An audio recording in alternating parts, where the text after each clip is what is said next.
Kempire is brought to you by... Hey, Kempire fam, are you okay?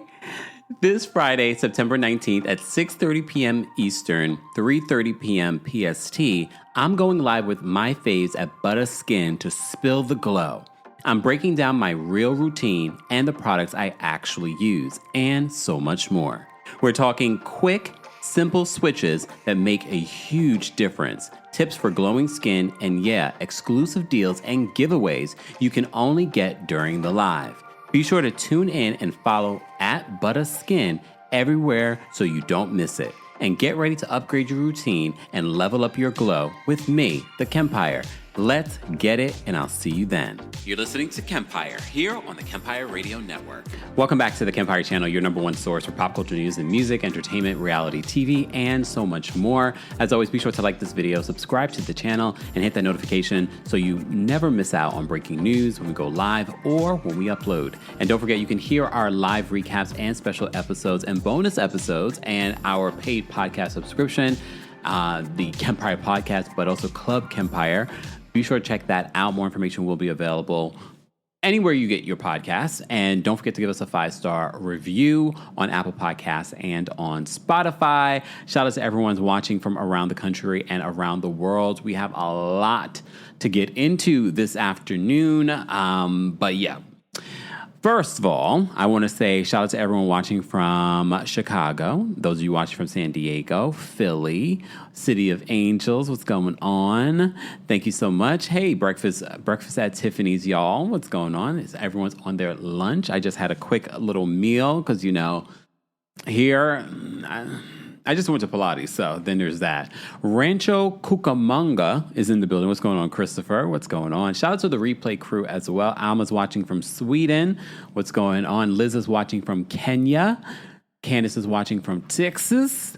Elaine is watching from Delaware. Rita's watching from Bonn, Germany. Angel is watching from the Bay. Shout out to those of you watching on Twitch as well. I see you guys. All right, where do I even begin today? There's just so much to get into. I guess we can start off with some good news, all right? We'll start there. We have some good news. Cardi B, and not so surprising news, confirmed to Gayle King yesterday that she, in fact, is pregnant.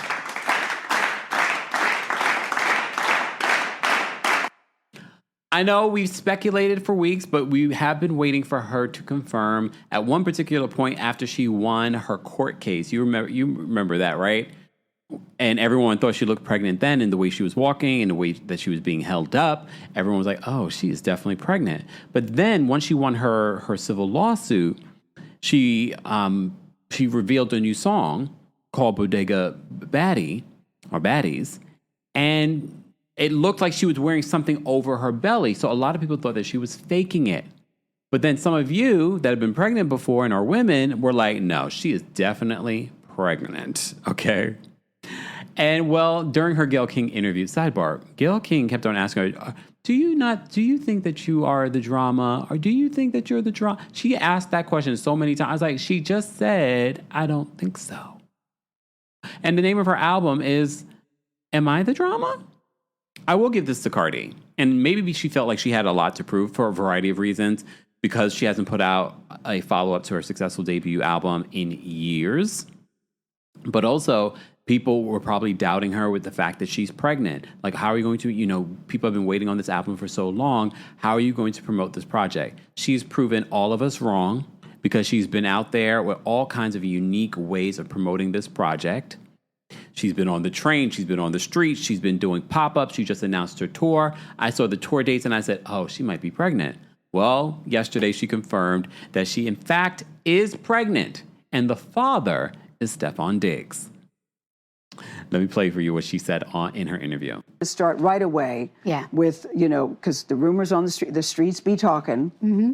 And so the latest rumor about you is that you are having a baby. Mm-hmm. And I want to know what, if anything, you want to share about that with the class. Well, yes, I am. I'm having a baby with my boyfriend, Stefon Diggs. Is this her first time confirming that it's her boyfriend, or at least saying it publicly? Like, we've seen them together, but is this the first time that she's confirmed that this, in fact, is her boyfriend? Remember, there were rumors that her and Stefon had broken up. I don't know where those rumors came from. I know during one of our lives that came up, and then we Googled, schmoogled, and see if they were still following each other, and they were. But we haven't really seen them together recently. But the last time I saw them together was at the Met Gala. Yeah. But okay, so she's confirming that, in fact, Stefan Diggs is the father and her boyfriend. Congratulations. Thank you. Congratulations. How are you feeling about that? And that this will be baby number 4 for you, Cardi. Yeah. Congratulations. Thank you. I'm actually I'm excited. I'm happy. I feel like I'm in a good space. I feel very strong. I feel very powerful that I'm doing all this work, but I'm doing all this work while I'm creating a baby. Me and my man, we're very supportive of each other. We're like in the same space in our careers, but like in different, By that, what do you mean by that same space? That you're both doing well? What do you mean? You know what it is? That I feel like we're really great and one of the best at what we do. And me and him... Sidebar, where's Miss Sharon? Is Stefan Diggs really good at what he does? I'm assuming a lot of people knew who he was. And didn't he sign like a real big deal recently too? You guys let me know in the chat. Because I don't know anything about the sports. He plays football? I'm assuming? Think the same way. Like, it's like, yeah, we're one of the greatest, but what's next? What we doing again? We do it again. We have to do it again all the time. It's not like we're never like comfortable. We just want to keep doing it. And that's just how we both are. You have a song on your new album. I can't wait for people to hear the new music, but there's a song called Safe. Yeah.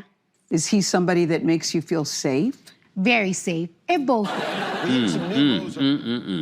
So here's the thing. Again, like Winter said, your body, your choice, whatever. I just find it interesting because remember, she's not even divorced yet from Offset. She should have divorced Offset a long time ago. We follow the many times they've been on again, off again. Some people suspected that they would be back on again after the most recent situation, but it did also seem like she was completely done with Offset. If you're Offset and you've cheated on this woman so many times, and now she's finally said, no, I'm not dealing with you anymore, and now she's moved on with someone better, and maybe better looking, you guys let me know. Who do you think is better looking? And now she's having a full-on baby. The baby part, I probably could have did without. I would have just preferred her move on, have a good life, have a good time. She did say in the interview that people said, go outside, have a good time. She said they had a little too much fun. Yeah. I wish them the best because at this particular point, they are going to be tied together for at least 18 plus years. Now they have to co-parent together. From what I've heard, Stefan has one other kid. Okay, to Paris. To Paris is our Miss Sharon in here. Hold on, please hold. Paris is giving us the rundown. To Paris, Shaw says, Stefan Diggs, first team All-Pro 2020, second team All-Pro 2022, 4 times Pro Bowl 2020 to 2023, NFL receptions leader 2020, NFL receiving yards leader 2020, PFWA All-Rookie Team 2015, second team All-Big Ben 10. That sounds like science to me. I'm assuming that's all good. That's all good stuff. Okay. I mean, at least we know he has a job. Oh, hold on. Chris Man says Stefan Diggs is fine, but his character is trash. Are we sure we're talking about Stefan? Because I know a lot of people have mixed Stefan with his brother. I just want to make sure we're talking about... I know nothing about Stefan Diggs. Nothing. Tisha says, marriage didn't stop Offset from cheating multiple times. Why should it stop Cardi? Well, Cardi's not cheating. I mean, I guess in some people's heads, they believe that that's cheating when you're still married, but they're clearly separated. They have moved on. Amara says that he's a wide receiver. Okay. All right. I'm happy for Cardi. I'm looking forward to this project. They did come out with the track listing. She has a bunch of features on here. Summer Walker's on here. Kalani's on here. Janet Jackson's on here. So there are quite a few features on this new project that comes out, Friday? This project comes out Friday. You know what else comes out tomorrow? I will be live with our friends over at Butter Skin. We will be doing an online shopping event. All kinds of discounts will be made. You will also have an opportunity to win things, and you get to understand my whole skincare routine. So stay tuned for that tomorrow at 6:30 p.m. Eastern, 3:30 p.m. PST. So set your reminders for that. All right, so back to this. So Cardi B confirmed what we all have suspected, that she, in fact, is pregnant with her 4th child. And she also announced this week that she will be going on tour starting in February. All right. Speaking of tours, Brandy and Monica, The Boy Is Mine tour, is coming to a city near you starting next month. They have been collaborating. We've seen pictures of them in the studio, so I'm assuming new music might be coming with this. I mean, we will be fed. We will definitely be fed, because I didn't expect music too. Okay. So Monica took to social media to also give us a criteria for what we're going to wear. If you can look at this picture, for those that are watching this, but for those that are listening, they're wearing these beautiful suits, but like a play on suits. So this is what Monica posted on her Instagram in the caption, in this beautiful picture of her and Brandy. I'll show you another picture. There's a few. They look great. So Monica says, women in suits represent strength, power, and unity. If these images are inspiring to you, be sure to dress accordingly during the Boy Is Mine tour. There is no boy, just bosses. So when this was posted on the blogs, Monica responded to some of the comments. So let me just tell you what Monica had to say in the comments, because look, y'all had no problem. Beyonce didn't say anything. She didn't give you the criteria. The criteria was just there, and you guys showed up and showed out. Okay? But this is what Monica said in the comment section of the Neighborhood Talk. Please add "we work," quote, ass repeatedly. How should we dress? Meaning that the fans are like, how should we dress for this event? So now she's giving you the criteria. She says, laughing out loud, most said 90s. I said too easy. Let's have fun with it. Not formal, not mandatory. Make it you. It can be sneakers and slacks, shorts and boots, white shirt and a tie with a denim. Do you or don't? I already got plenty of suits. I already know what I'm wearing. Thank you, Monica and Brandy. Thank you. And now I know what I'm wearing. What are you guys wearing? You got your suits? I honestly, look, dandy all year. You know, we had the dandy celebration when it came to the Met Gala. I was like, let's keep it dandy all year. All right. So that will be the theme. You do not have to be exactly in a suit, but a play on suits. And I'm guessing the mandatory dress code really work for women, but I'm gonna wear my suit, and I might wear a tie. Someone in the comment section said the air conditioning better be on the way up, up, up. It usually is, but I'm just saying. So, and remember, this tour is happening during the fall, so we should be fine. Okay. Lit with Bev says, people wore suits to Jeezy. Really? Foxy says, you got your red suit, Kempire? I don't have a red suit. I'm not going to buy another suit, even though I did try on a beautiful suit over the weekend at Banana Republic. But I said I have enough suits. I don't need to get another suit. I really don't need to get another suit. There's plenty of suits you guys have not seen me in. So we shall see. Alana says, love that attire. I said, let's go. Amara says that Brandy Norwood and Monica are our teenage years. And now we're all grown up and we're going to get dandy with it, right? We're going to get dandy with it. All right. All right, guys, if you haven't already, be sure to like the video. It's an easy and free way of supporting not just my channel, but other channels as well. We're doing a special Hot Topics Live where we have a variety of things that we're talking about, including the Brandy and Monica tour that's coming to a city near you. They've added quite a few new dates as well. They will be joined by Money Long, Coco, oh my gosh. What's her name? Damn it. I can't remember the last name. You guys will remind me in the chat. Anyway. And the American Idol winner is going to be joining them on tour. Kelly Rowland will be joining them on tour as well.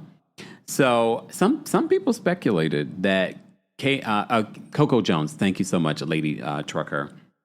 I don't know, had a little bit of a moment. Coco Jones will be joining them on tour. And some people were saying on socials that Kelly Rowland's too big to be opening up for Brandy and Monica. Y'all know I love me some Kelly Rowland. Y'all know I love me some Kelly Rowland. However, yes, she's a part of the biggest girl group of all time. But as a solo artist, Kelly Rowland can open for Brandy and Monica. Because list all the songs that Kelly Rowland can do as a headliner. And she has headlined internationally. But, come on. Stop. All right? You act like it's Beyonce opening up for Brandy and Monica. Stop with it. Like, y'all know I love me some Kelly Rowland, but let's be honest. As a solo artist,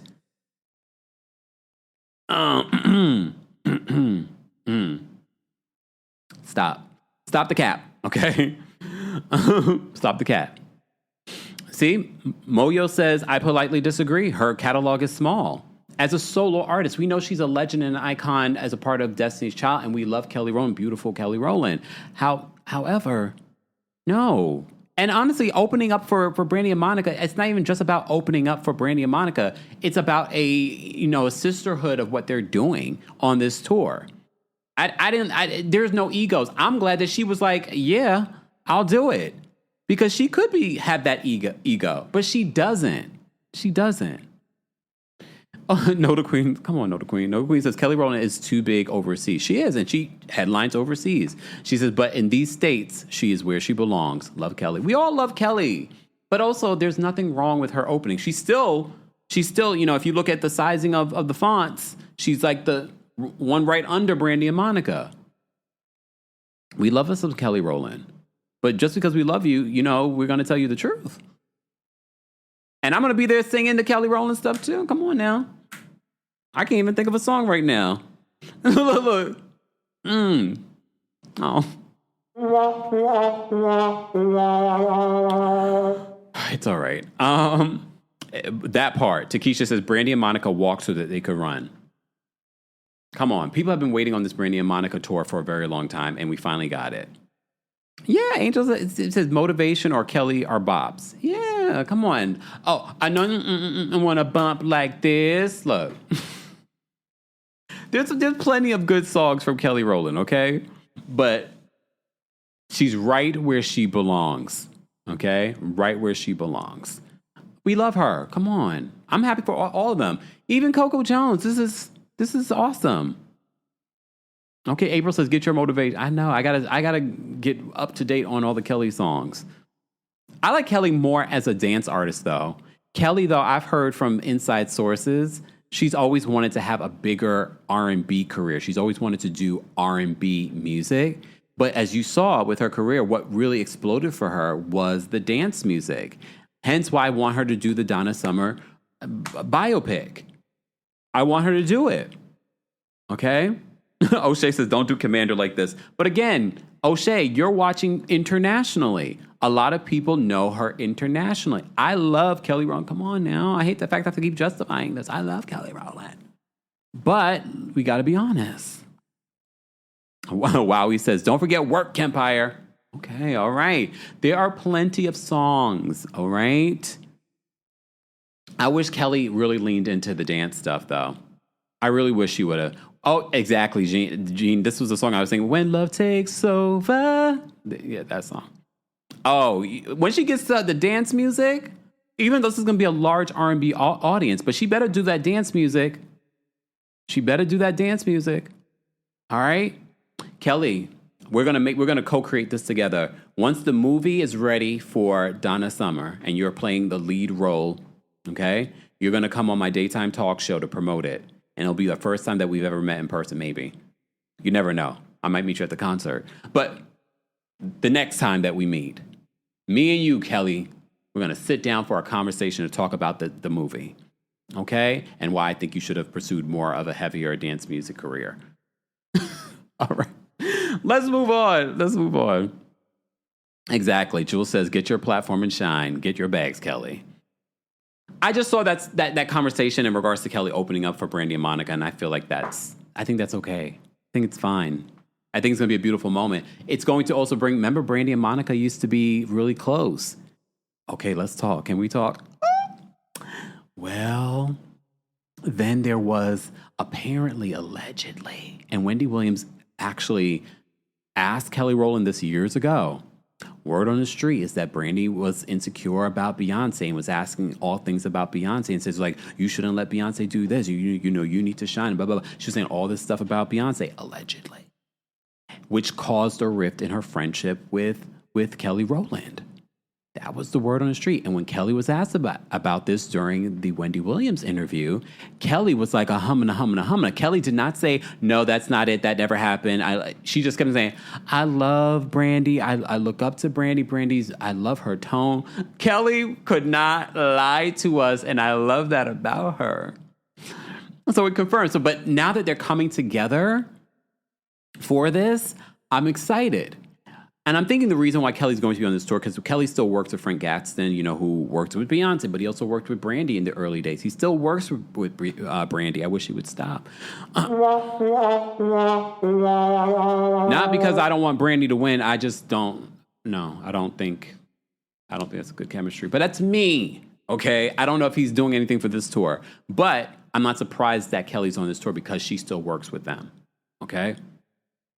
So that was the rumor on the street. Okay, we're having a Hot Topics Live. I'm giving you all the tea of yesteryear.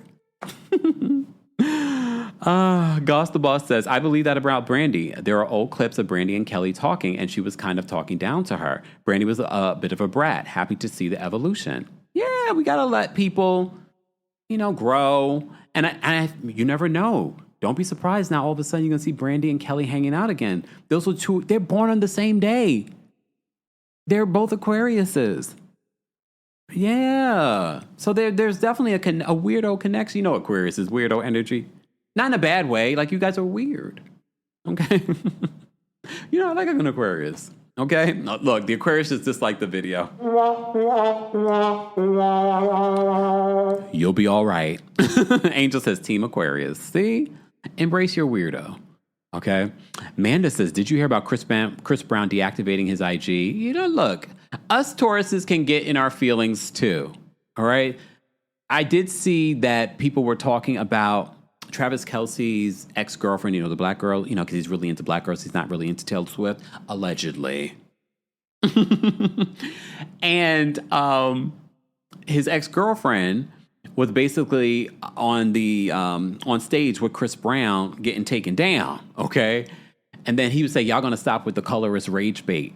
That was the last post that I saw that people were talking about when it comes to him, so maybe he wanted to take some time. Look, Chris, you are booked and busy. You do not need to be on social media. Focus on your breezy tour that's doing extremely well. I don't understand why these celebrities get in their feelings or pay attention to social media, but maybe this is his way of not paying attention to social media and deactivating his. Is his tour over? No, right? There's still more. There's a few more dates. All right. Weird and Proud. Okay, Weird and Proud. Bafui. Look, I'm probably butchering your name, and I apologize. Okay, Stephanie says, Aquarius is the sweetest people. Stop playing Kemp. Y'all think I'm saying weird in a bad way. I'm not saying weird in a bad way. You guys have a weird, it's like that's supposed to be like part of your shtick.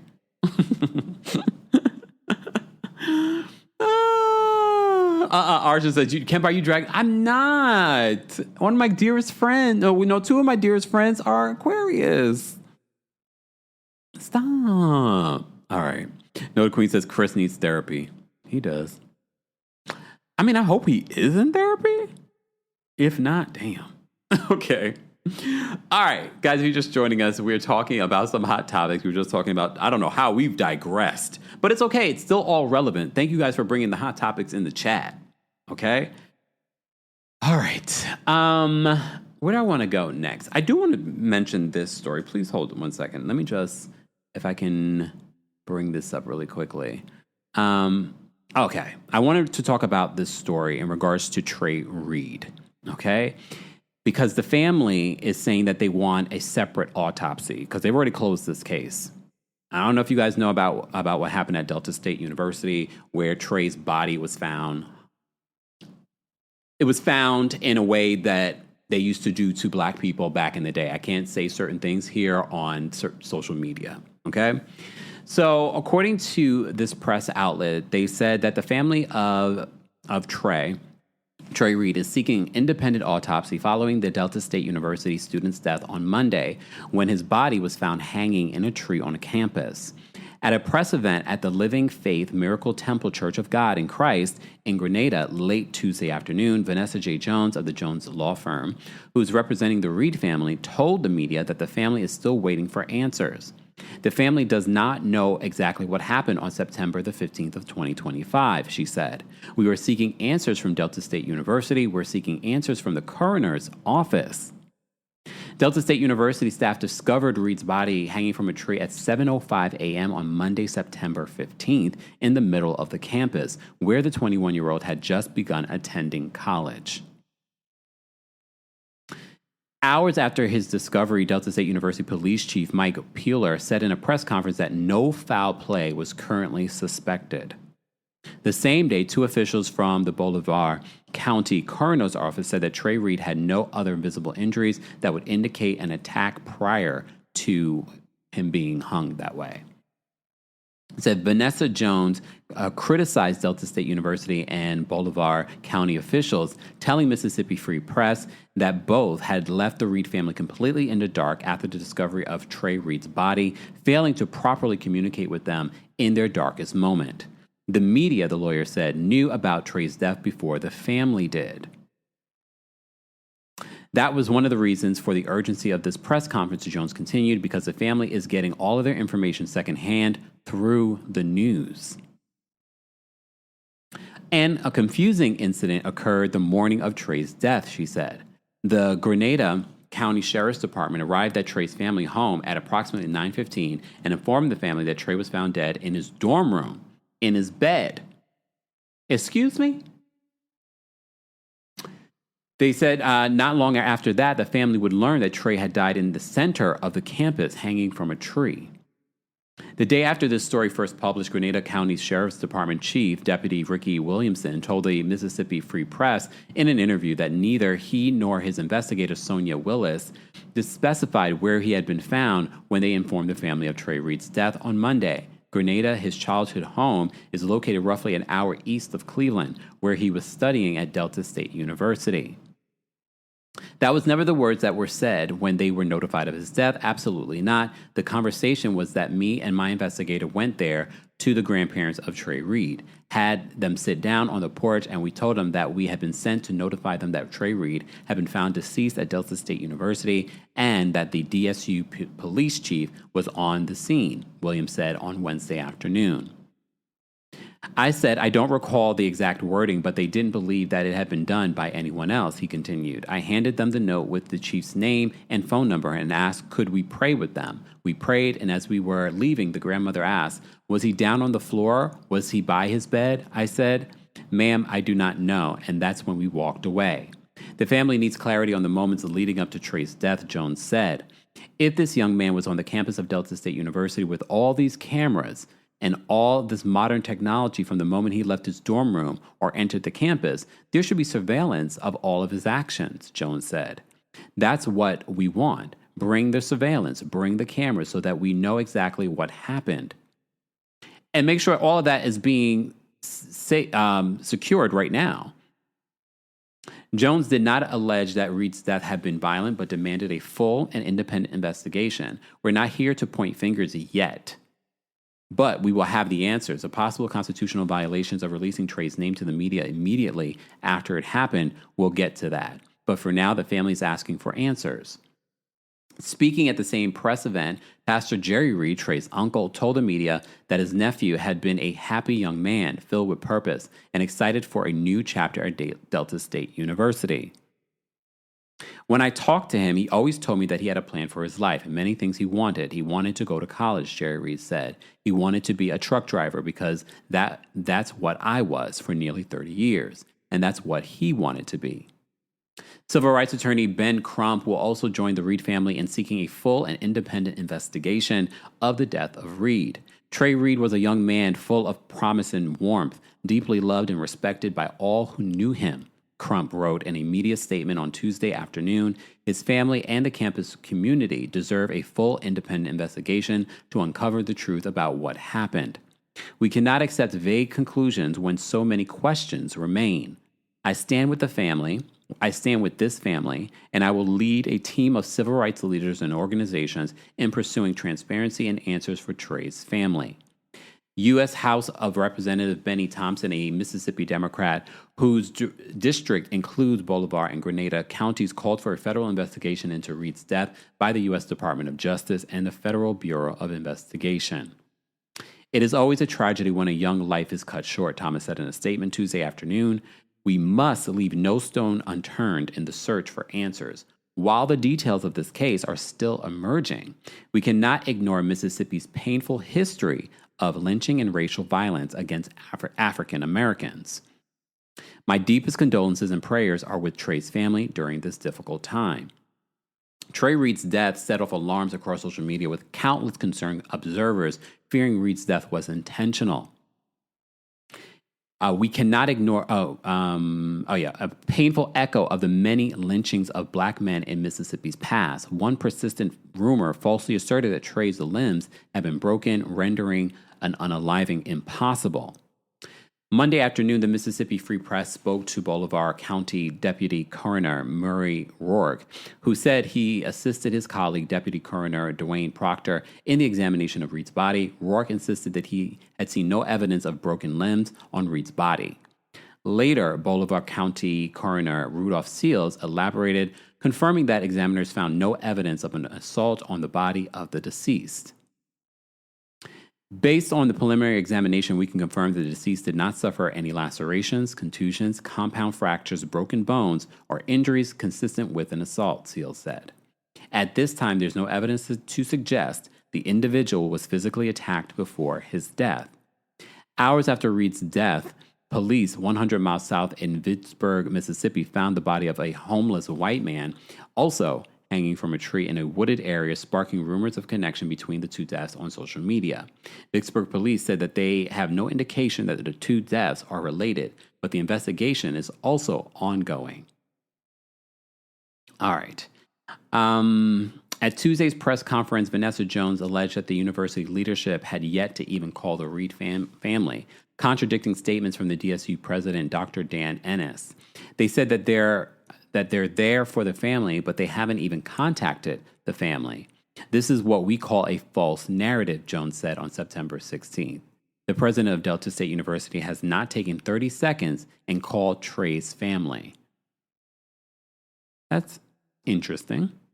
Ennis acknowledged that in a press conference on Wednesday morning, explained that he was bound by a protocol to communicate with the individuals Trey Reed himself listed as next of kin, rather than immediate family relations. So who have they been in contact with? The students tell us they're next of kin, and the moment we discovered him, this university had been in regular, frequent contact with next of kin, the university president said on September 17th. Trey Reed gave us two names. From the point of view of respecting the students' wishes, the university has been and will continue to be in direct contact with Trey's chosen names. At the same time, Wednesday morning event, DSU Chief of Police Mike Peeler stated that Reed's body had been delivered to the Mississippi State Medical Examiner for a full autopsy, with preliminary results expected back within 24 to 48 hours. This joint investigation remains active, and the Delta State University Police is in full cooperation with all agencies involved. This is an isolated incident, Peeler said. Due to the support of the state and local law enforcement and increased law enforcement presence here at Delta State, there are currently no active threats to the campus, and the university remains safe. The campus police chief said that the video of Trey Reed does exist, but declined to specify if this meant surveillance videos showing his death before he was found hanging in the tree. There are videos, and they're in the hands of the investigative team, Peeler said. Right now, Cleveland Police Department is leading the investigation. Again, guys, if you just joined us, we're talking about the death of Trey Reed. You may have heard about this story. According to the Mississippi Free Press, they said this morning the Mississippi Free Press reached out to the Cleveland Police Department to clarify this point. The surveillance video footage of the area in question exists. A representative from the department declined to provide any further information. Asked about the broader context of race relations in America during Wednesday morning's press conference, Ennis defended the culture and the people of his university. One of the things I love about Delta State is that it's what America should be. I've got 40% African American students, and they eat and play and work and learn besides white people. I'm not saying this is heaven, but what I am saying, I can walk into my cafeteria right now and see black people and white people eating together, the president said. I walk in my classroom on Tuesday morning, and my classroom looks like America. Ennis grieves, he said, both for Trey Reed and for the impression that Delta State University is not safe. My heart is comprehensive primarily for Trey, but also for the fact that the rest of the world has an impression of Delta State that is so at odds with what I know to be this institution. Mississippi has produced an extraordinary authors, and Richard Wright is one of the best, Ennis concluded. Richard Wright said that the history comes on us, it surges up, and it's fused, entangled. And so I acknowledge that this history, the imaginary, is fused, entangled in people's identities, and sometimes we can't untangle it. But Delta State University is one of the best places to start to pick at that knot and acknowledge that the situation and to build off of it. We're going to continue to follow this story, guys, if we find out any updates on Trey Reed and if there will be an independent autopsy in his death. All right, let's move on because it's all related in regards to this. Let's move on to Jimmy Kimmel. So Jimmy Kimmel has been suspended from his job. Okay, I don't know if you guys know that, but Jimmy Kimmel has been suspended because of something that he said this past week in regards to Charlie Kirk. We're not going to get into the conversation about Charlie Kirk because you can Google schmoogle everything that you need to know when it comes to his recent death and some of the things that he has said in the past. So, as always, Jimmy Kimmel, not afraid to talk about what's really going on in the world, he decided to talk about it for like 20 seconds. Let's take a listen to what Jimmy Kimmel said on his show, and which subsequently had his show taken off the air indefinitely.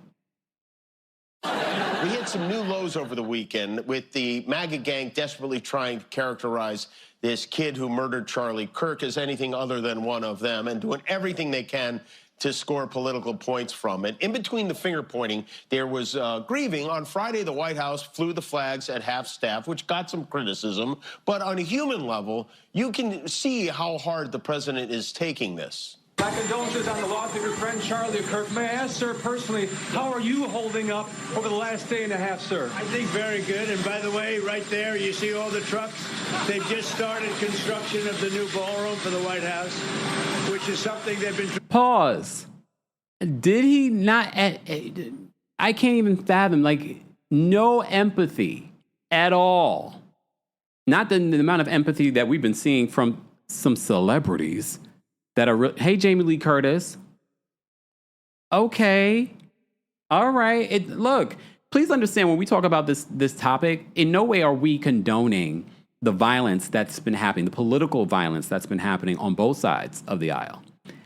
However, what we're not going to do is twist and turn and make this person into some sort of saint and martyr either.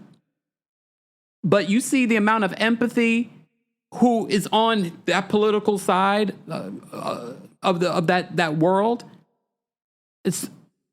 He immediately like, oh yeah, everything's okay. What about this construction? Excuse me? I think very good. And by the way, right there, you see all the trucks?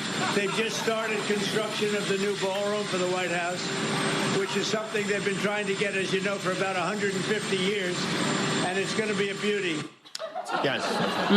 He's at the fourth stage of grief, construction. Demolition, construction. This is not how an adult grieves the murder of someone he called a friend. This is how a 4-year-old mourns a goldfish, okay?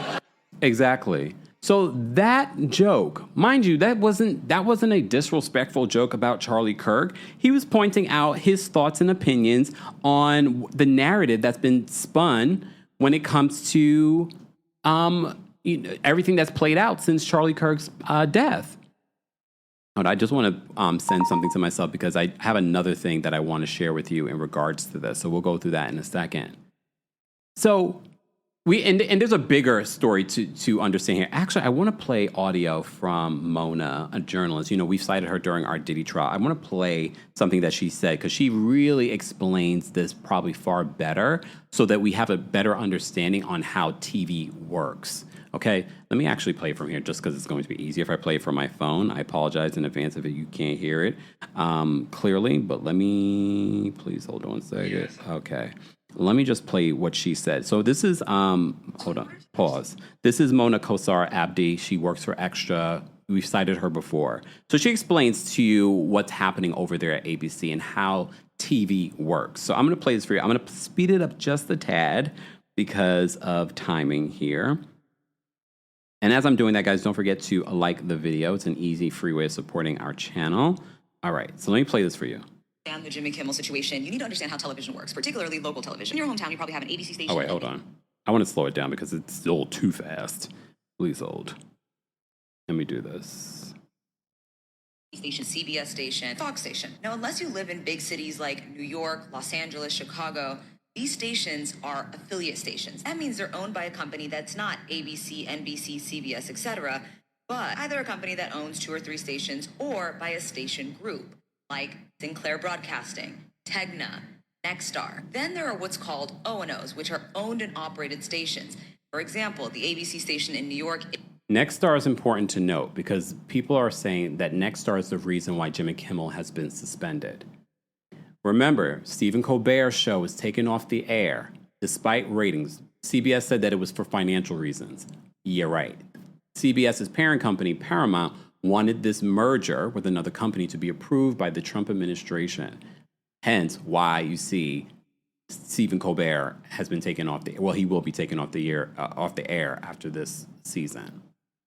Is owned and operated by ABC News. Same thing with ABC7 in Los Angeles. It's owned by ABC News Disney. It is rare these days that a station will be owned by a small company. That's because around 10, 15 years ago, station groups, namely Sinclair, started buying up a bunch of local stations all around the country. NBC affiliates, ABC affiliates, it didn't matter. And particularly they focused on small and mid-sized markets. Now this was a strategic move because if you own what the majority of the country, these small local news stations that people in these small towns still watch, then you get to influence what they see. And Sinclair is conservative. It's evident in their content. Now, I used to work for Sinclair back in the day after they bought the station that I was working at, and they used to have these things called must-runs, which means no matter where in the country, if you're a Sinclair station, you must put these specific stories in your rundown, aka the news of the day that you're broadcasting. And that's when late night talk shows started making fun of the fact that anchors around the country were saying verbatim the same thing. Hearing of biased and false news.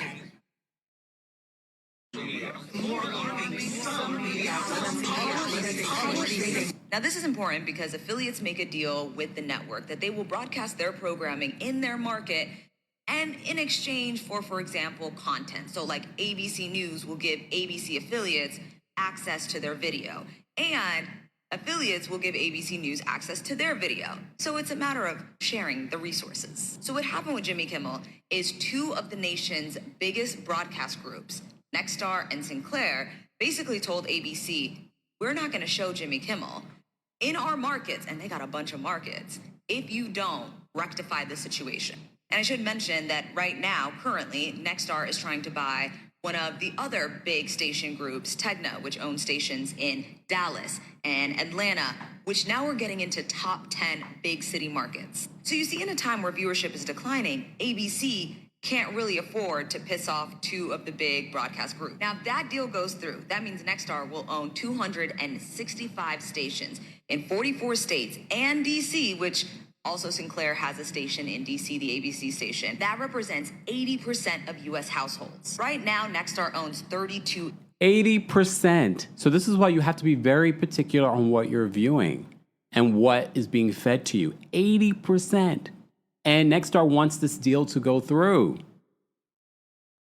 ABC stations. Now, both Nexstar and Sinclair have been trying to proposition the FCC to relax regulations on the number of stations they can buy, because if it's up to them, they would buy more. And local news is some of the cheapest programming to produce. So if a station doesn't want to buy a syndicated show, they just throw on another local news show, 4 p.m., 5 p.m., 6 p.m. And when budgets are being slashed and in small towns where they just can't produce that much content, you get this much local news, and then it is packed with something that comes from the headquarters. I just wanted to add context. So in order to understand... So be sure to follow Mona Kosar Abdi on TikTok. She's one of my news sources, and you know what we do here. We always cite our sources. I thought that was a great breakdown of what you're seeing and what the bigger picture here. It's not just Jimmy Kimmel that is just being suspended and free speech is being censored. It's bigger than that. There are bigger issues that have been happening behind the scenes that you didn't even know about. That these companies were buying up these different news stations, and now they're going into bigger markets. Hence why you have to be very mindful of what you're taking in as 100% fact. Okay? All right. So we're not done talking about this Jimmy Kimmel stuff because President Obama is also speaking out. So let me just do this. I want to upload this video for a second, guys, because I want to play this video that President Obama talked about this. And I'm going to go. And so when I hear not just our current president, but his aides, who have a history of calling political opponents vermin, enemies, who need to be targeted, that speaks to a broader problem that we have right now. And something that we're going to have to grapple with, all of us, whether we're Democrats, Republicans, independents. We have to recognize that on both sides, undoubtedly there are people who are extremists and who say things that are contrary to what I believe are America's core values. But I will say that those extreme views were not in my White House. I wasn't embracing them.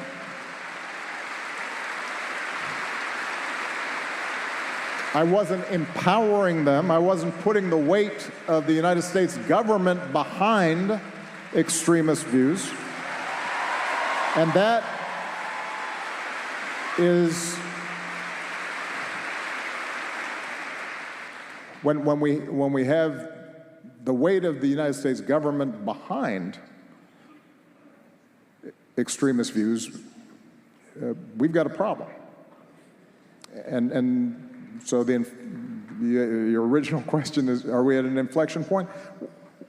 We're at an inflection point in the sense that we always have to fight for our democracy.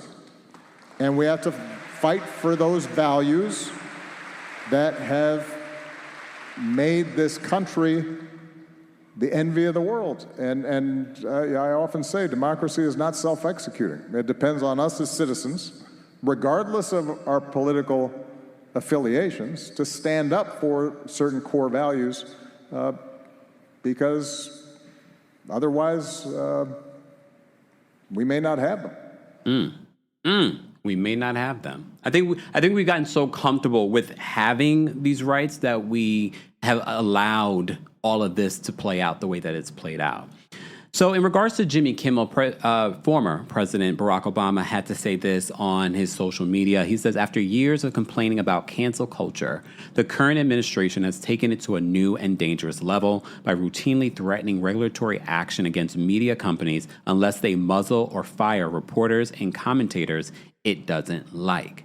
So after the news spread yesterday about Jimmy Kimmel being suspended indefinitely, a lot of people were speaking out, okay? including the current president, saying that NBC needs to do something next about Seth Meyers and Jimmy Fallon. So his battle on, and because here's the thing, the reason why we had what we had with Stephen Colbert a few months ago, and now what we're having with Jimmy Kimmel, is because these other companies that we don't see, the people that you don't see and people that you don't know, are behind the scenes trying to buy up basically buy your attention and control what you see and hear. So that's why we also have to, not only do we have to fight for freedom every time, we can't get comfortable with fighting for our freedom. We also have to make sure that what we're consuming, that we've sort of like, is this the truth? And hence why I always encourage you guys to travel, because what you're not seeing here in the States, we talk about these other countries that control the media and what people are seeing. That is happening here. That is what is happening here. And the same way that the algorithm works here, how I've shown up on your algorithm or you follow me or whatever it may be, the people that probably need to see what we're talking about are they're being fished something else. And some of them don't even have necessarily internet. They just have their local news that you just heard is being controlled by these companies. So Sinclair, one of those companies, came out with their own statement. And in their statement in regards to Jimmy Kimmel, they said they want him to apologize to the Charlie Kirk family and donate to Charlie Kirk's organization. Jimmy Kimmel will not be doing that. I'm speaking for him, but I don't see him doing that. And he shouldn't. He shouldn't. But can you imagine the people that don't have the money and the power or the means to say no? Jimmy Kimmel will be fine if his show was to stop today. He would be fine. What I do love about the Jimmy Kimmel show, I'm not going to sit here and act like I watch that show every single week, but what I do love about Jimmy Kimmel, some people are so insecure about their position on television or whatever career. He always highlights so many other young comedians on his show, to the point where sometimes they're hosting his show when he's out. That's what I love about Jimmy Kimmel. So he's really been able to support so many other up-and-coming talent. You hear that, Andy Cohen? Okay. So not only are celebrities speaking out in regards to Jimmy Kimmel and this subsequent indefinite suspension, all right, Writers Guild of America, of both East and West, are speaking out on his behalf. Their statement reads like this: "The right to speak our minds and to disagree with each other, to disturb even, is at the very heart of what it means to be a free people. It is not to be denied, not by violence, not by the abuse of governmental power, nor by acts of corporate cowardice. As a guild, we stand united in opposition to anyone who uses their power and influence to silence the voice of writers or anyone who speaks in dissent." Speaking of dissent, our Supreme Court is even infiltrated. So we can't even rely on a balance of power. So they continue in their statement when it comes to Jimmy Kimmel, the Writers Guild. They said, if free speech applied only to ideas we like, we needn't have bothered to write it into the Constitution. What we have signed on to, painful as it may be at times, is the freeing agreement to disagree. Shame on those in government who forget this founding truth. As for our employers, our words have made you rich. Silencing us impoverishes the whole world. Okay, Writers Guild, y'all better write a statement. So SAG-AFTRA also condemns the suspension of Jimmy Kimmel Live. They said our society depends on a freedom of expression. Suppression of free speech and retaliation for speaking out on significant issues of public concern run counter to the fundamental rights we all rely on. Democracy thrives when diverse points of view are expressed. The decision to suspend airing Jimmy Kimmel Live is the type of suppression and retaliation that endangers everyone's freedoms. SAG-AFTRA stands with all media artists and defends their right to express their diverse points of view and everyone's right to hear them.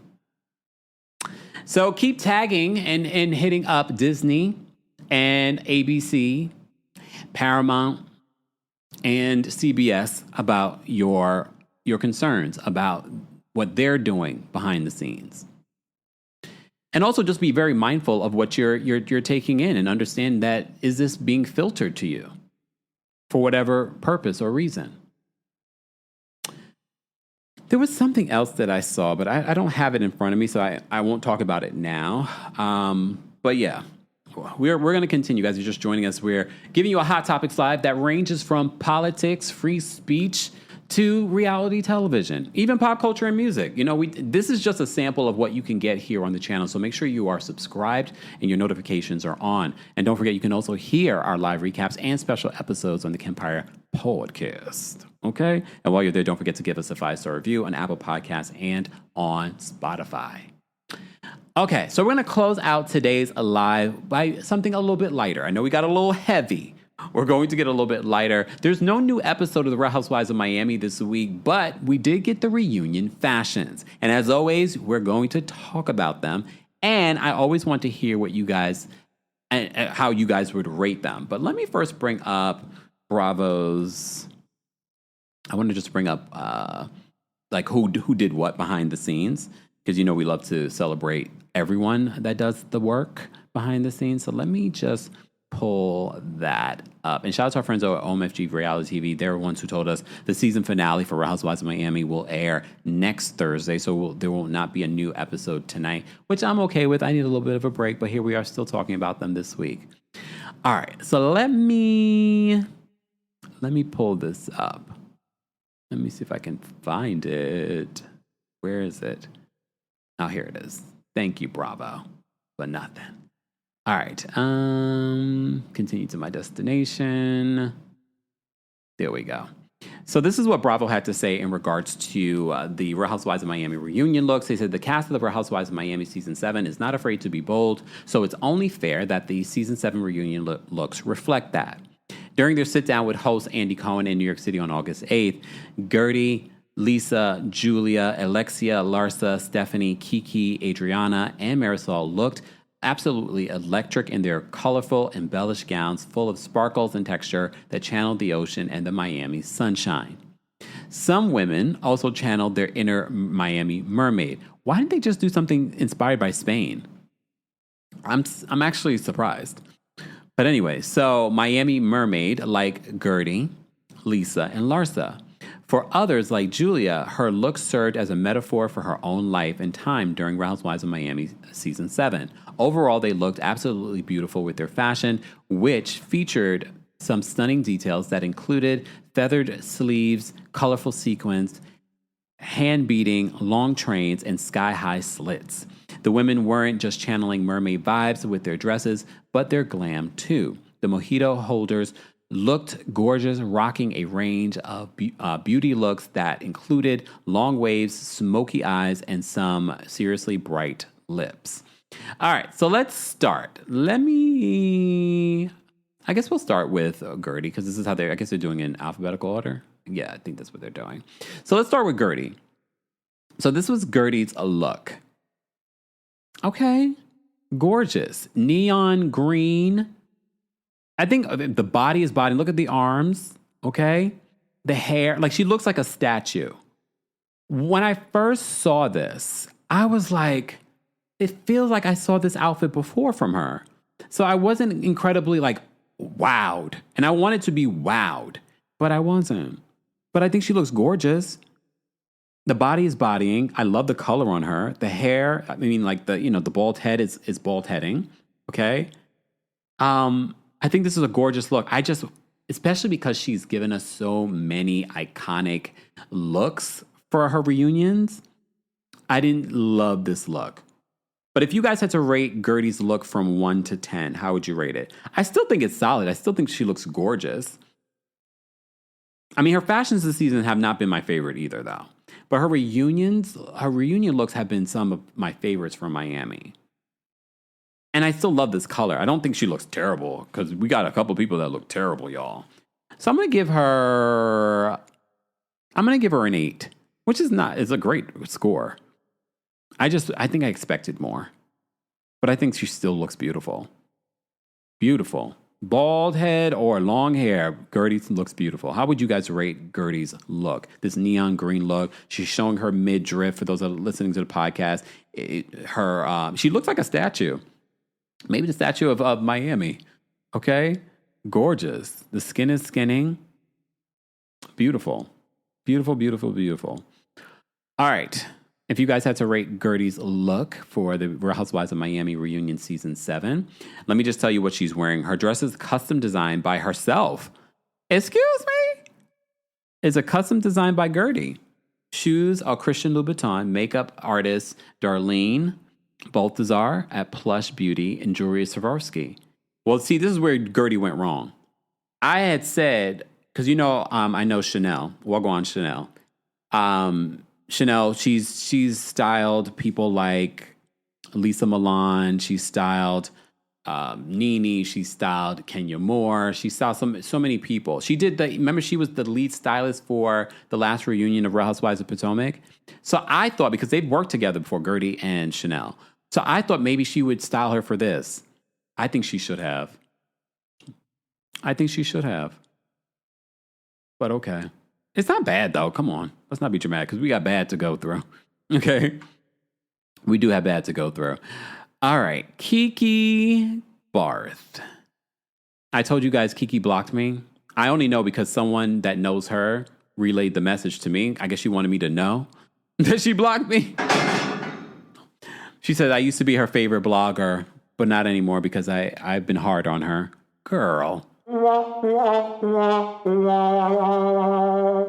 Kiki looks gorgeous here, though. Her skin, the makeup, the hair looks gorgeous. The dress ages her. I don't like it. A lot of people are going to say this is like the Miss Roper dress. But you remember when Marlo did it? Marlo did it and it still looked gorgeous. But Kiki, I don't like the hem of the dress. The hem of the dress feels a little awkward. It's a beautiful color on her, though. But as black people, we can wear a lot of color and still look gorgeous. I mean, she's a beautiful woman. You know what it is? Very much like with Gertie. I've seen them look great before, so I expect a little bit more at the reunion. The reunion is supposed to be... Elizabeth says, come on, 80-year-old grandma. Come on. Kemi says, I love the dress. It's like Cher. Yeah, it's definitely giving Cher. But when you hear that the reunion is supposed to be inspired by Miami...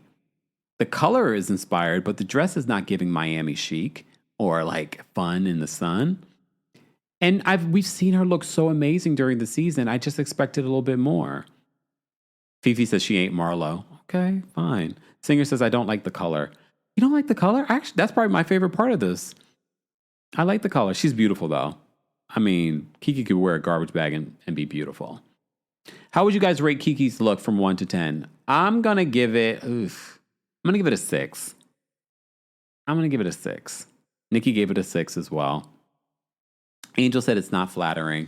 Hi, Bookie Bear says Mrs. Roper. Mary Jane's baby said is giving Mother... not Mother Jefferson. Y'all remember Mother Jefferson? Amanda says not Auntie Cookie Monster. Okay, Christian gave it a 7. Mr. Melon Magic gave it a 6. Sweet Cherry gave it a 4. Pageant Mommy says the color is spectacular. I agree. I love the color. I just don't love the design of the dress, especially the bottom half. The bottom half is like awkward. I don't even mind the feathers, to be honest with you. All right, Rhonda gave it a 6. Mimi gave it a 6. Manifesting Ruth gave it a 4.5. Real House Husband gave it a 5. All right. DJ gave it if she changed the lipstick color, a 6 right now, 5. Damn.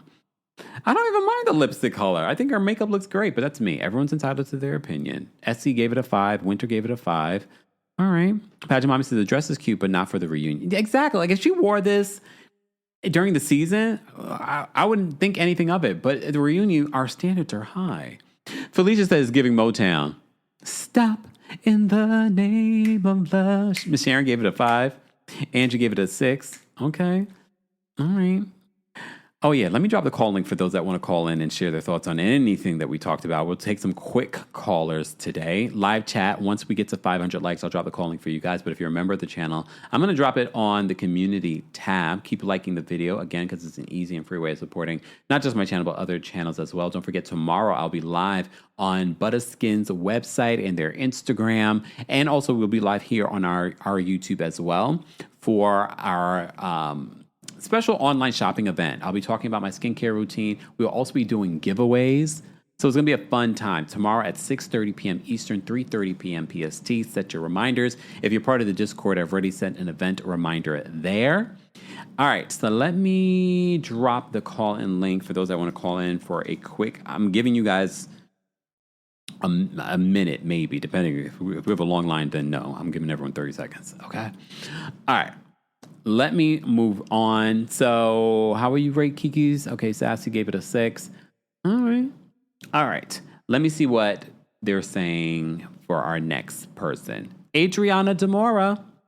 Sidebar, I think it was our last Real Housewives of Miami recap. Someone called in and said that Anna said on her podcast that Adriana had a terrible reunion, so much so that she ended up going to visit her mother, who she hadn't seen in a couple of years. She went down to Brazil. According to my sources, Adriana had a fantastic reunion.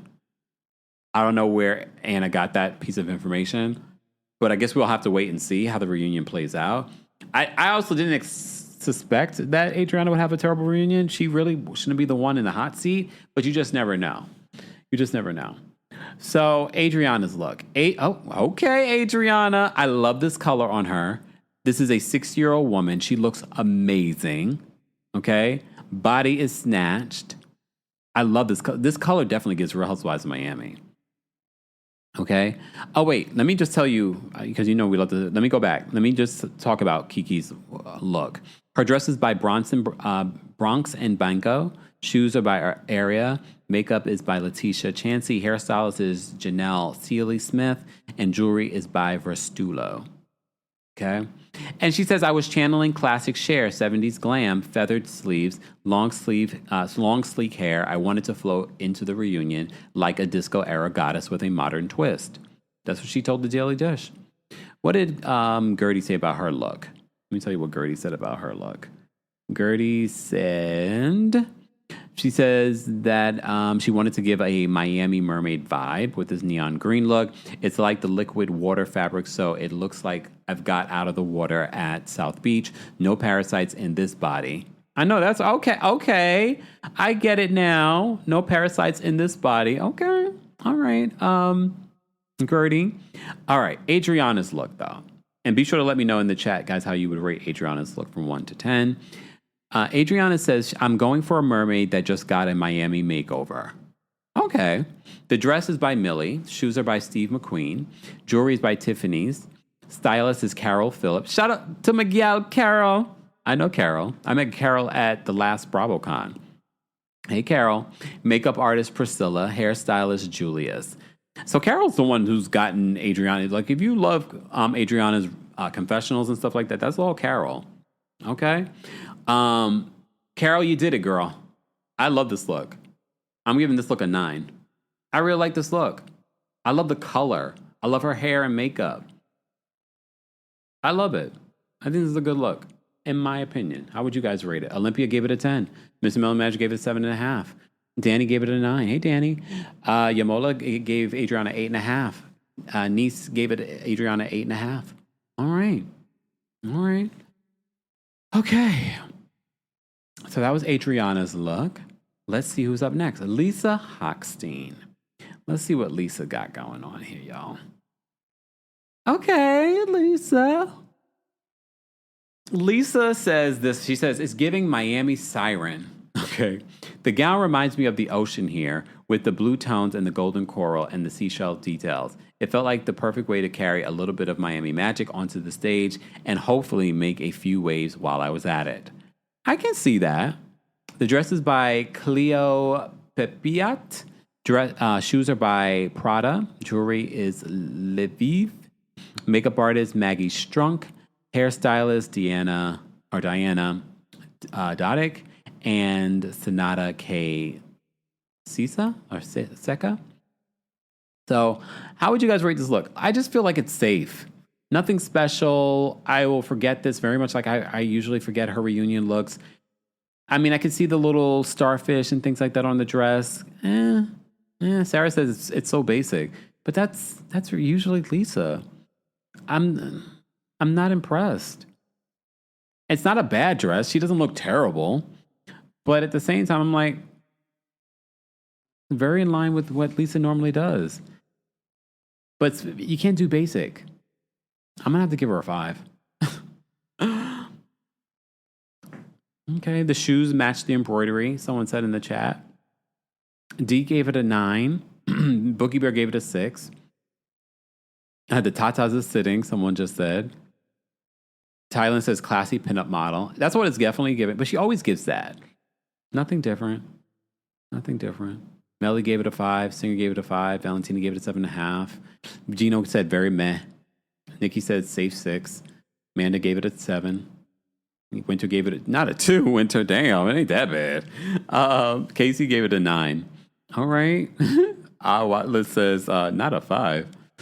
I can't give her anything above a 6. All right, let's get into Julia's look. Okay, let's get into Julia's look. Oh, Julia. I love the dress. I think the dress is gorgeous. The hair is terrible, but her hair has been terrible the last few episodes. Okay? The dress is by Jessica Klaas, owner of River and Rose. Shoes are by Manolo Blahnik. Stylist is Erin Turan. Makeup artist and hairstyling is Virginia Mendez. Jewelry is by JJ Jewelry. Julia revealed backstage that she went through a lot of waves during Real Housewives of Miami Season 7, so her look reflected that. The ocean is a perfect metaphor for the dress. I can see that. It's a beautiful dress. I really like the dress. And it even has like a little serpenty-ness to it, and that's perfect for her being a snake. I hate the hair, though. I hate the hair. I think the hair looks terrible. I don't know who's been doing her hair. Oh, wait. We just read who's doing her hair. Black Angel says, dress 6, scarf 0. I think people, because they don't like Julia this season, they're not going to be able to see past their dislike for her and be able to give her props. Kay gave her a negative 17. Lit with Bev says the scarf is whack. I don't even mind it. I don't mind. I think it's a beautiful dress. But what made me laugh was the fact that she matches Marisol a lot.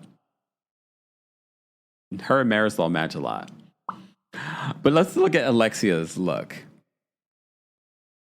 Okay.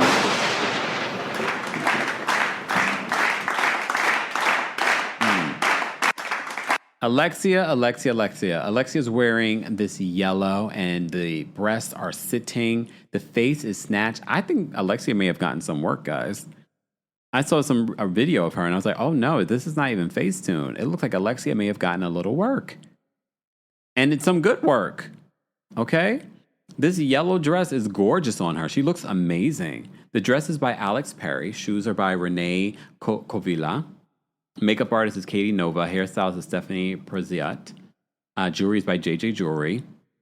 Alexia explained to the Daily Dish backstage that this bright gown was her backup dress after her original dress arrived too late. Although Alexia knew she would be wearing a different color from the rest of the ladies, she was happy with her choice. Yellow is sunshine, positivity, and bold Miami energy, she said via email. I think this is one of my favorite looks. I think she looks gorgeous. Maybe because she is the only one wearing yellow. I think she looks really, really good. I'm going to give this a 9. I like this look. Arton says the silhouette looks weird. You think? I don't think the silhouette looks weird. I think she looks great. Tyrese said it's different in motion. Mimi gave it a 9. King gave it an 8. Singer gave it a 10. Pageant Mommy says she looks boxy. I don't think she looks boxy. It could be the bust that makes it look a little boxy, but I think she looks great. Real Royalty says that it's very Miami. It's definitely giving me Miami. Thailand says early Pamela Anderson or Carmen Electra as a blonde. Chino says the boobs are trying to escape the dress. Pajamani said, but I gave her an 8.5. And if you're part of the replay crew, be sure to let us know how you would rate these reunion looks. And, of course, weigh in on any of the hot topics that we've been talking about this afternoon. Keep liking the video if you haven't already. I've already dropped the call-in link for our channel members. And if you are a Twitch follower, I'll be dropping the call-in link for you guys as well. Live chat, thank you so much. Let's get to 500 likes. Once we get to 500 likes, I will post the call-in link for you guys as well. We got over nearly like 900 of you watching on YouTube. Okay, so that was Alexia's look. Marisol's look. This is why I say Julia and Marisol look alike. This was Marisol's look. I don't mind this look on Marisol. I think her hair and makeup looks great. Her dress is by Albina Dilla. Shoes are by Givenchy. Makeup artist is Casey Spickard. Her hairstylist is Allison Farfan. Earrings are gift from her husband, Steve McNamara. Ring is by Mama Elsa. Okay, Mama Elsa. I mean, I think it looks good. It's different. It's definitely not giving what she's given. You know, this is what the reunion is supposed to be. It's where you're supposed to sort of step out and do something different.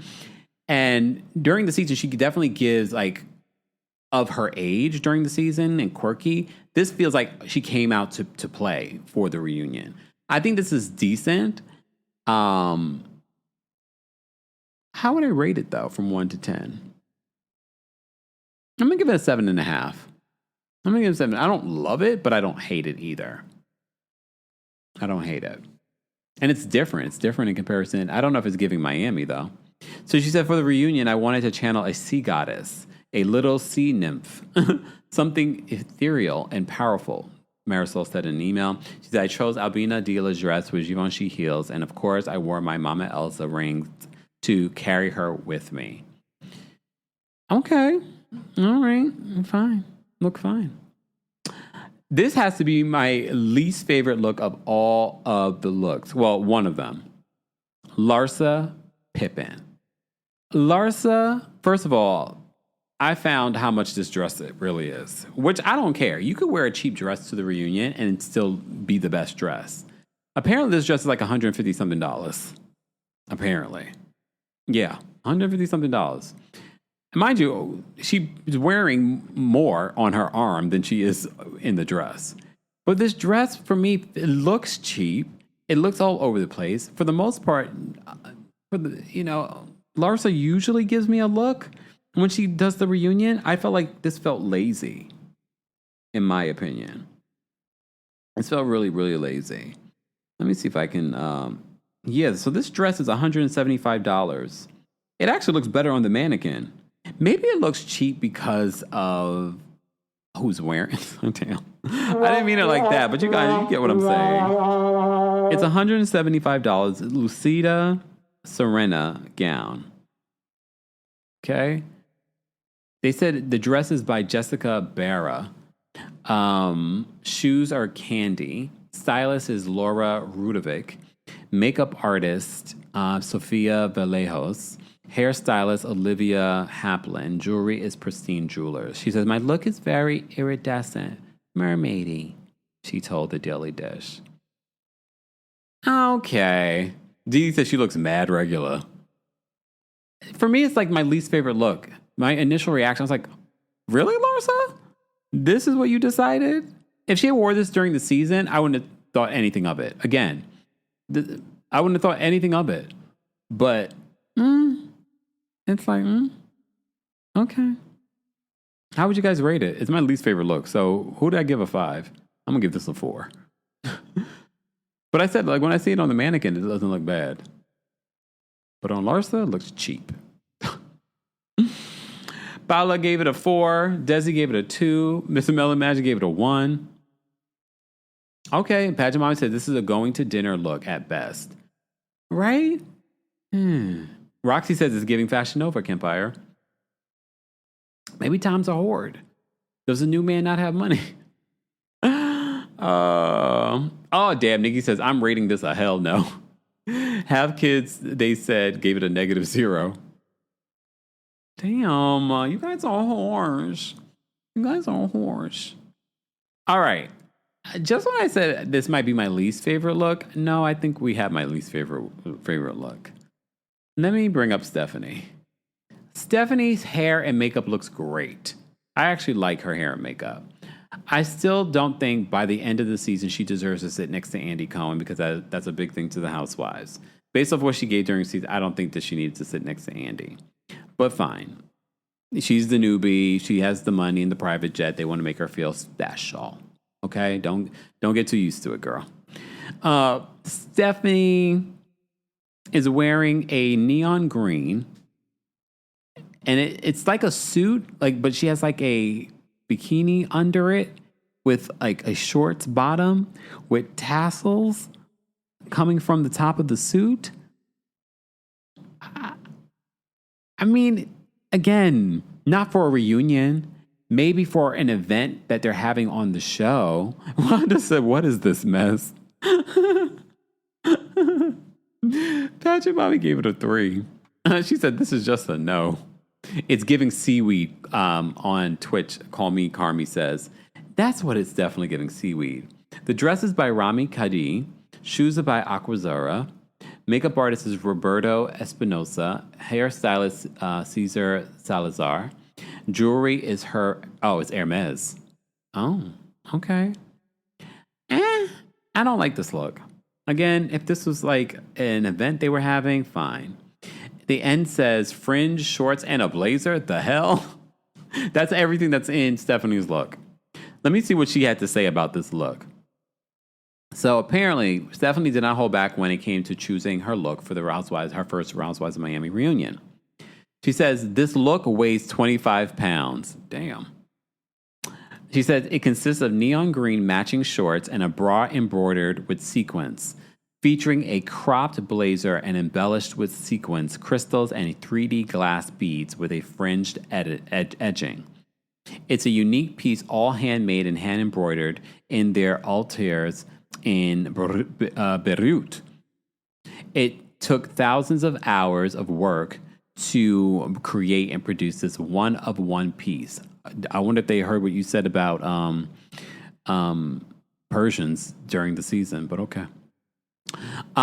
She continued. She said, "Together, this look is a tribute to nature's resilience, where every detail celebrates the beauty of evolving through the chaos."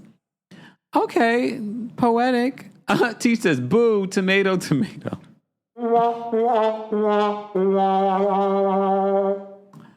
I mean, it's okay. It's probably, again, one of my least favorite looks, but that coincides with her being besties with Larsa, my other least favorite look. Fifi says it's like a club look. Yeah, like if they were to go to an event and they're just dancing and having a good time. Tylin says, "Riddle me this, Kempire. Just why?" Nikki says 25 pounds too much. This would have been nice for an event during filming, not reunion. Exactly, Roxy. That's how I feel. I feel like that's what we should have. Those are the reunion looks. I'm actually surprised.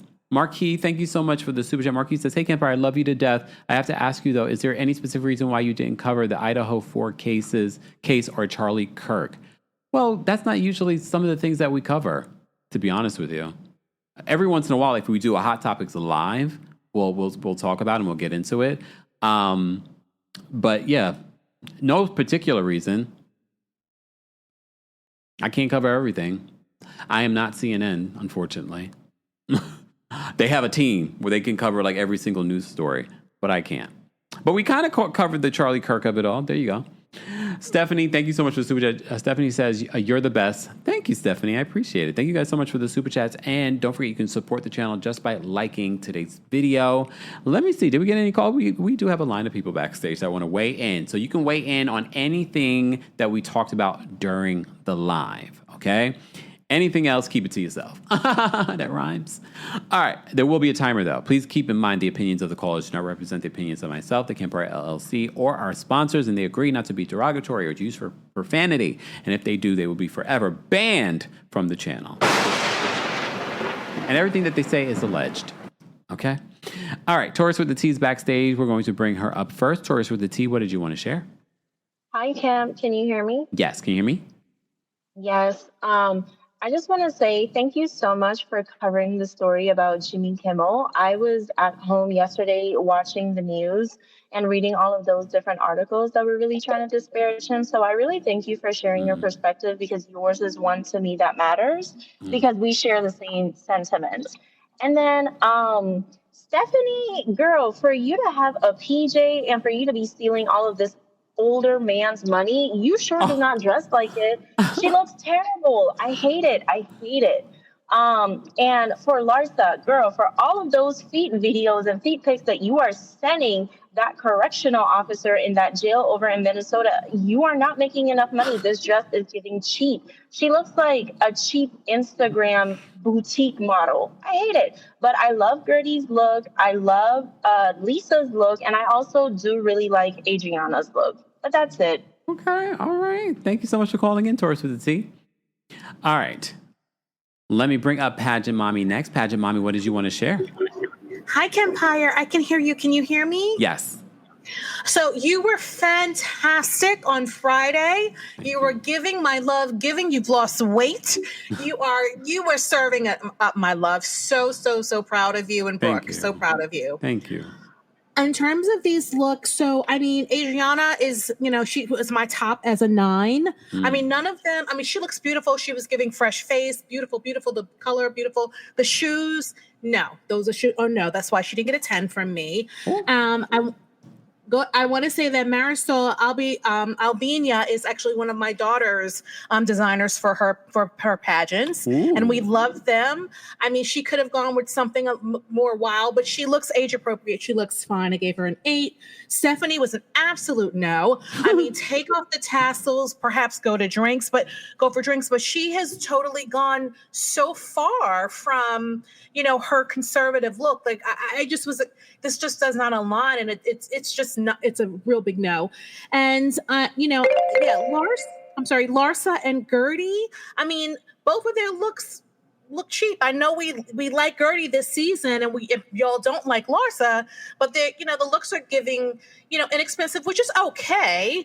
But Gertie's body looks good, her hair and makeup looks, good, and Larsa's face looks good. Anyway, I'm not wild by any of them, though, to be honest. I know. Lackluster. Be well, my love. Thank you, Pageant Mommy. Take care. Bye. Bye. All right, we have Angel backstage. We're going to bring Angel up. For those that are in the chat, we reached 500 likes, so I'm going to drop the call link for the general audience as well. We're going to take some quick callers. All right, Angel's backstage. Angel, what did you want to share?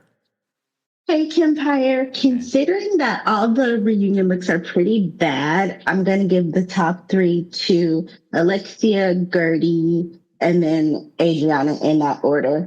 And Adriana should not be sad about her age, because, girl, you are gold for 60 plus. Mm-hmm. Just saying, or almost 60 plus, because we don't want to age her before her time. And then with the whole thing with Jimmy Kimmel and Stephen Colbert and all of our late night voices, and just anyone who has a brain who can see what Dope 47, the Cheeto in charge, is doing, I just tell everybody to just stay positive. We'll get through it. I know we're not through the first year yet, but, those of us who can think independently are aware, and we know what's happening, and the powers that be, we can't do anything but just stay strong in our beliefs. And thank you for providing us the hour to hour and a half of relief you give us to allow us to be silly as a community and, still be informed, but have a little stress relief from our crazy lives, because it's a break for real. Thank you, Angel. Thanks, Kempire. Have a good one. You too. Bye. Ariana's backstage. We're going to bring Ariana up next. Ariana, what did you want to share? Hi, Kempire. How are you? I called in intentionally this time. Okay. Wasn't sure. What's going on, Ariana? I joined late, but I'm going to go back and watch your part on Jimmy Kimmel, because this is the scariest time in our country. And I don't think enough people understand this, but they're extorting him to have his show back. That's ridiculous. Yeah. And I just that's the main reason I wanted to call in. But a little bit on the fashions, Stephanie is really confusing me. I don't know what I'm looking at. There's so many things going on that shouldn't be going on. And it's like they started things and stopped things. And I don't know what was going on here. It hurts my eyes, and I'm going to be really annoyed watching her first seat at the reunion. But other than that, I mean, they all look fine and good. You know, they're not wowing anymore. I miss the wow factor. Yeah. But that's all. Hope you have a good rest of your day. You too. Hope to see you on TikTok later. Everyone should follow Kempire's TikTok. It's so fun over there. Just saying. Yeah. Thank you. Thanks, Ariana. Take care. Bye. Bye. Yes, guys, be sure to follow me on all socials. Sometimes I haven't gone live this week on Instagram, so I might go live later today on Instagram. But also make sure you follow me, TheKempire, Instagram, Twitter, and TikTok, because I do go live on TikTok a lot, just for like informal lives. All right, let's bring up Winter next. Winter, what did you want to share? Hi, Kempire. Hey. Okay, so my favorite look, I'm gonna say, is Alexia. It's pretty simple, but I feel like it's a beautiful color. Like out of everyone, she's got the best look. And then I like Adriana. I think like she just looks so refreshed and so beautiful. Larsa, I'm just confused. I was like, I feel like she's just always trying to be a city girl, and that's not something that you wear to a reunion. Gertie looks beautiful, but it's not reunion as well. Lisa, I feel like we're constantly seeing the same look over and over. Like it's like she wears the same hair, the same looks. Like she needs a stylist. And then what's her name? The new girl. What's her name? Name? Stephanie. Yeah. Okay. Green. I hate green. I really do. And then that green. I do. I don't like green. And then I don't like that green. And then on top of that, the blazer, whatever those studs are, they're just like ridiculous. The bottom, the strings are bothering me. It's like really bad. Like that's probably one of the worst reunion looks. I'm sorry. Kiki, she played herself. Like, you're too beautiful. The color's nice, but it really aged her. And that's all. Thanks, Winter. Have a good day. You too. Y'all going in. Replay crew, be sure to let us know. List by list, person by person, your rating for each person from 1 to 10. All right. Mel is backstage. Gonna bring Mel up next. Mel, what did you want to share? Hey, how you doing? I'm well. How are you? I'm good. You know what, Stephanie? I would tell her, listen, I don't care if somebody takes 600 years to make a dress. It's still bad. It's bad and heavy. That thing is not, that thing is a hot mess. So that's all I can say about that. And the ladies do look very conservative for this reunion. So, but Jimmy Kimmel, thank you for doing this too. Like the other callers say, thank God for this, because you know what, Kempire, I was thinking about this, and we don't go detail on politics over here, but I always wanted to ask Megan, I'm being very serious, if Obama and Biden did to their media, what they're trying to do to other people's free expression and to express themselves. Because we've heard people put up KKK, they have done the most disgusting things. And so I'm bewildered why under this administration, they are taking such extreme actions against Sesame Street and all type of things. But when they were out there doing God knows what, totally abound, nobody really held them accountable, because other people believed in the Constitution. That's why, the other parties believe we don't like what you say, but we're not going to censor you the way this is happening. So, that's what I think about that. I think it's terrible, absolutely terrible. Yeah. And especially, you're a person who makes a living by, expressing your views. So it's devastating for people to have to now think about how they're going to, make a living, giving your perspective about things. So, yeah, I don't like it. But anyway, God bless you. Love you very much. Thank you, Mel. Give some good vibes, Thank you, Mel. Have a great day. Okay. Bye. All right. Last but not least, our sports commentator, Miss Sharon's in the building. Miss Sharon, what's going on? Hey, Kempire. How you doing? Oh, well, how are you? I'm doing fine. As you can probably hear in the background, I have a football game on.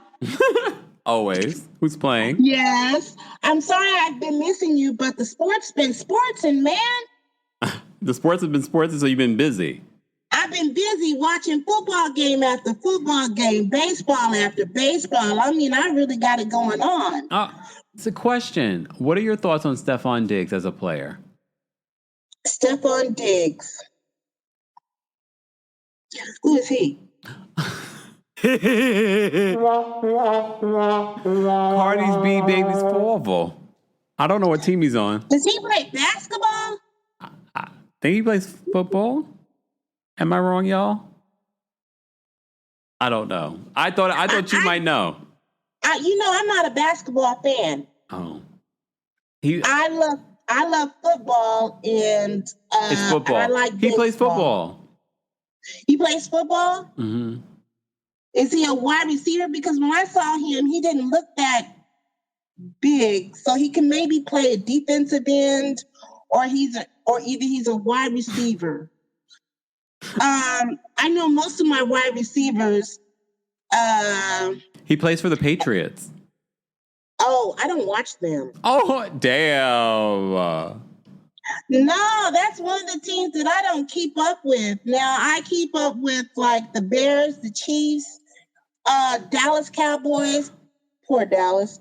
I keep up with, the Raiders because they played against the Chiefs. That's our arch rivals. And I keep up with the Denver Donkeys, which is the Denver Broncos. Not donkey. I call them the Donkeys. Deja says he's a wide receiver for the Patriots. He has a brother with the Cowboys. That's a DB. What's DB? Oh, defensive back. Oh, okay. Okay. You said DB? Yeah. Yeah, defensive back. Uh-huh. So yeah. So it's a family affair. They're both in football.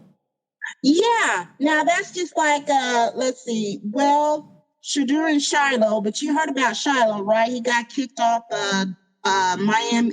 Well, no, Tampa Bay Buccaneers. He got kicked off for fighting.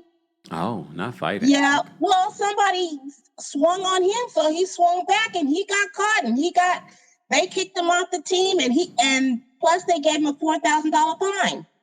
Okay. Yeah. So, my temper is not that.